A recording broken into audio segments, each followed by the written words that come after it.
إذا السلام عليكم ورحمة الله تعالى وبركاته، متتبعي قناة قيشة تيفي. ودائما وارتباطا واسترسالا في المشاكل المرتبطة بالمشاريع السكنية اللي كانت مخصصة لإعادة إيواء قاطني دور الصفيح. فاليوم في فيديو آخر، في لايف آخر، حول المشاكل اللي كيعرفها مشروع الفردوس. منين غنبداو؟ مشاكل اخرى اللي كيعرفها مشروع الفردوس. فاليوم احنا في الفردوس جوج. من بعض المشاكل كنا درنا واحد الفيديو حول هاد القادوس هذا اللي خارج من تحت من العمارات، ولكن على اساس انه باش يتصلح وعطينا لوكاليزاسيون ديالو، ولكن للاسف فالطريقه باش كيتصلح هذا الشيء طريقه اقل ما يمكن اننا نقول عليها انها بدائيه. ومن ذاك العهد لدابا واحد الشهر تقريبا والحاله باقه تقريبا على ما هو عليه. كما كتشوفوا المخلفات ديال الصرف الصحي يعني خارجه على برا، الرائحه كذلك، القادوس مهرس الجامعين ويبسلك. اللهم ان هذا لمنكر، ما بناوش على هذا القادوس باش يغطيوه باش ما يبقاوش يقيسوه الوليدات. اذا كارثه من الكوارث. ولكن اليوم غنشوفوا واحد الشقه سكنيه اللي كاينه في الفردوس جوج، المجموعه العماره رقم جوج، الشقه رقم 3 اللي غنشوفوا، اللي هي فريده من نوعها، اللي كانوا جاو صلحوها الناس ديال الشركه اللي كانوا مكلفين بالبناء ديال مشروع الفردوس. ولكن اليوم عاوتاني كيعاود يهبط. وهنا فين كنا كنهضروا على المعايير اللي كتعتمد في هذه المشاريع السكنيه، وخاصه فاش كيبان شي عيب او ضرر، والطريقه كيفاش كيتصلح هاد العيوب والاضرار. فالطريقه دائما كنا كنقولوا انها خصها تكون طريقه اللي كتوالم الشروط ديال الجوده والسلامه اللي معتمده هنا بالقانون المغربي. فاذا بنا كنلقاو ان الطريقه والارتجاليه في الاصلاح ديال هاد العيوب والاضرار كتخلينا كنشوفوا مجموعه ديال المشاكل. اذا على بركه الله،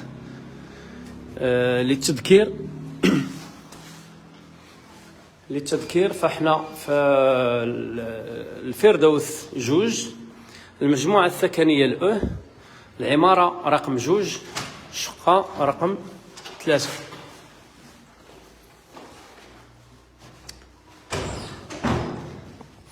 فإذا على بركة الله كما قلنا، الفردوس رقم جوج، العمارة رقم مجموعة أو، العمارة رقم جوج، الفردوس جوج، الشقة رقم. ندخلوا لهاد الشقة وغنشوفوا العيوب والأضرار اللي واضحة بها. بداية غنمشيو للشق هو الأول. هاد الشقوق اللي باينة على مستوى هاد الجدران وهاد الفيسور هذا اللي كيبان من جوج ديال الجويه. وكنا درنا مؤخرا لايف على هاد المشاكل هذه، ولكن لا حياة لمن تناديه. حتى واحد ما تواصل مع هاد الناس، لا من الناس ديال السلطات لا من الناس ديال الشركه، لا حتى واحد ما تواصل معاهم بهذا الخصوص. كما كنشوفوا ان هذا الشق هذا باين في هذا الحيط كامل. وكذلك ملي غنمشيو للجهه المقابله ديال هذا الحيط، ملي غنمشيو لهاد الجهه المقابله ديال هذا الحيط كذلك غادي نشوفوا ان هذا الشق هذا في نفس الطراجي وفي نفس المكان ديال هاد الشق اللي كاين في الجهه الاخرى. يعني هذا شق مزدوج في هذا الحيط، وكنعرفوا الخطوره ديال هاد الشقاق اللي كيكونوا من جوج ديال الجويه. ودرنا لايفات على قبل هذا الشيء وعطينا لوكاليزاسيون ديال المكان ديال الشقه، ولكن الى يومنا هذا مازال ما تواصل معهم حتى شي واحد، لا من الناس ديال السلطات ولا كذلك من الناس ديال الشركه اللي كانت مكلفه بناء هذه الشقق السكنيه اللي كتدخل في اعاده ايواء قاطني دور الصفح. كذلك الامر ما بقاش على ما هو عليه. ف يعني هذا الزليج غادي وكيهبط، مازال غادي وكيهبط هنايا في هذا المطبخ ديال هذه الشقه هذه، تقريبا بحوالي واحد جوج ديال السنتيم هابط هذا الزليج كامل. فكما كتسمعوا عندنا الزليج كامل خاوي من التحت، يعني واحد جوج سنتيم تقريبا اللي كامله خاويه.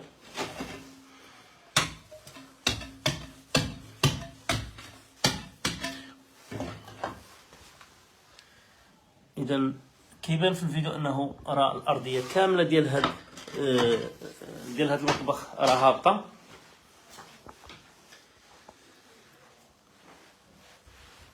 والغريب في الامر هو ان هذا الوضع هذا غادي وكيتزاد، يعني يوم ورا يوم كيتزاد. هنا حاله كارثيه في هذه الصاله هذه. فكما كنشوفوا ان الزليج هابط هنايا بواحد الطريقه اللي ماشي معقوله. والمشكل هو ان هذا المشكل هذا ماشي في هذه الشقه السكنيه، وانما في مجموعه ديال الشقق السكنيه اللي كنلقاو هاد الارضيات اللي كتهوى، والسبب ناتج عن عيوب او لا شي حاجه ما دارتش في المعايير ديال السلامه وديال الجوده اللي كيتبناو بها الشقق السكنيه ديال السكن الاقتصادي. اذا من العيب والعار اننا غنلقاو ان بحال هاد الشقق هادو كيتعطاو في اطار اعاده ايواء قاطني دور الصفيح، والناس كتشكي ومجموعه ديال الامور، ولكن حتى شي واحد ما كيتصنت لهاد الناس، وحتى شي واحد ما كيحاول انه يفك هاد المشاكل المرتبطه بالبناء. فالناس كانوا في البرارك مجموعه ديال الامور اللي خلاتهم انهم بغا يستافدوا من هاد الشقق السكنيه في اطار اعاده ايواء قاطني دور الصفيح. كانوا كيطمحوا على اساس انهم يستافدوا من سكن لائق، فاذا بهم كيلقاو براسهم انهم في واحد الشقق السكنيه اللي من العيب والعار اننا نقولوا انها راه شقه كتضمن الكرامه والامن ديال هاد الناس هادو. فكما كتشوفوا الحاله، يعني لا داعي انني نستعمل شي حاجه، يكفي انك دير عين فيك. فهادو هما الشقق السكنيه اللي موجهين للناس ديال البرارك باش يحفظوا الكرامه ديالهم. فهادو هما الشقق اللي تعطاو ليهم. كما كنشوفوا ان هنا، وكنشوفوا ان يعني الارض خاويه تحت هذا الزليج هذا.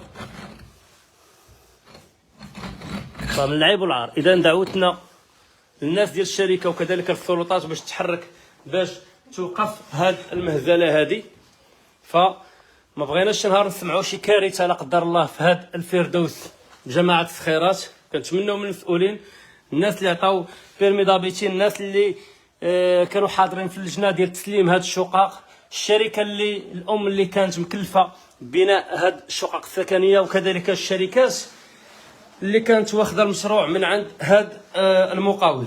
فالكل في خانه واحده، الكل خصو يتدخل، الكل خصو يقول اللهم ان هذا المنكر. راه من العيب والعار اننا كنلقاو ان في 2026 حيدنا الناس من البرارك اللي ما كانوش كيعانيو من هاد العيوب وهاد الاضرار، واذا بهم كنلقاوهم بين عشيه وضحاها انهم كيعانيو. ومجمل الناس انهم ولاو كيجمعوا الحوايج ديالهم.